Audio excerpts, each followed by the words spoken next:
Y'all, my sister sent me a video, right? And I am a fan of old songs, like from when I was a kid and when we was raised in the church, and the old mothers and deacons of the church would sing these old hymns, these old songs, right? So my sister sent to our family chat um, this young man. I'm gonna say young man. He looks like, I can tell he was very young, and he just started singing this old timey song that I remember, and it resonated with me, and I just began to get so happy and so overjoyed and end up giving God praise, right? Which we're supposed to praise him anyhow, right? But it really did something to my spirit, and the song goes like this: Jesus is real, real. Jesus is real to me. Oh, yes. He gives me the victory. So many people doubt him. I can't live without him.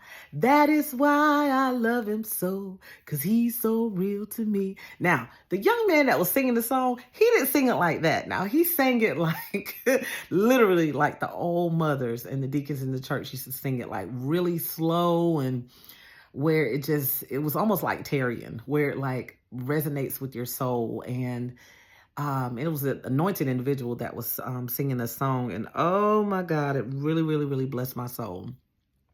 It reminded me of what I was reading and meditating on for the past few days. God took me here this past weekend. Psalm 77, ASAP.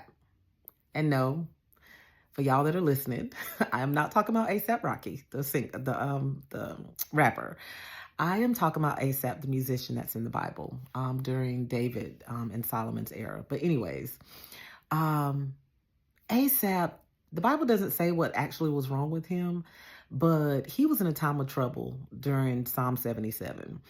And he sought God, he prayed to God. And have you guys ever prayed and sought God for so long you felt like it wasn't working? You felt like God didn't hear you. You felt like he done gone off and left you. You felt like, what did I do to deserve this? Maybe God's punishing me. Those are some of the things. Actually, that's how Asaph was feeling, and that's how Psalm 77 describes how he was feeling, right? And I said, oh my gosh. Then, I mean, he did all these things, but then Asaph started to remember and recall what God, our Father, how good he is. He started thinking about his goodness. He started thinking about what God has actually done for someone else. He started talking about the Red Sea and how the waves even listened and bowed down, how the winds even ceased, how the thunder, the roaring thunder, even did what God wanted for it to do.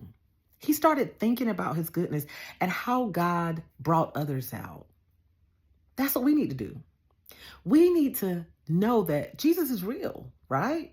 And even though our situation may not have changed, even though we still may be in our sorrow, even though we still may be mourning, even though we still may be feeling all these types of pain or frustrations or whatever we may be feeling, we need to come to grips and say, okay,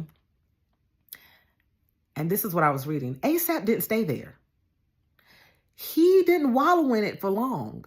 He started remembering and thinking of his goodness and thinking about what God has already done for someone else. So I started thinking about that when I was reading it, and I was like, wow. Thinking about all these people in the Bible, not just the people in the Bible, but even with myself. How many times God has brought me out on top? How many times God has given me the victory? How many times he has healed me? How many times has he done all manner of things that he's done for family members, even people I didn't even know that have told me their story or their testimony? I'm so grateful. I am so grateful for who God is in my life. I'm so grateful for how he chooses to orchestrate things in our life. I am so grateful. So yeah, Jesus is real, despite of what circumstance we may be going through, despite of what we may be faced with, despite of what we may be feeling. He's still good. He is still good. So what I want you to do is think on his goodness. Thinking on his goodness changes the trajectory. it changes your mindset. It changed in Psalm 77. It changed Asaph's attitude. It changed my attitude. And sometimes you may be feeling like, my gosh, I'll be frustrated one minute, then I'm back. It doesn't matter. Do what you have to do to stay in God's will. Do what you have to do to stay close to God. Do what you have to do, because God always, always, always, he loves us so till he always gives us, he sends us what we need. I'm going to say that. We have to embrace it. There's something that we have to do to embrace what he has for us. First of all, we have to accept what he has for us, right? So at the end of the day, think on his goodness. Thinking about his goodness. And if you can't think about anything that he's done good for you, trust me, I know you can find some good things that God has done for you. But if you cannot think of no good things that he's done for you, think of his goodness and what he's done for someone else. Think of all the miraculous things that he's worked on somebody else's behalf.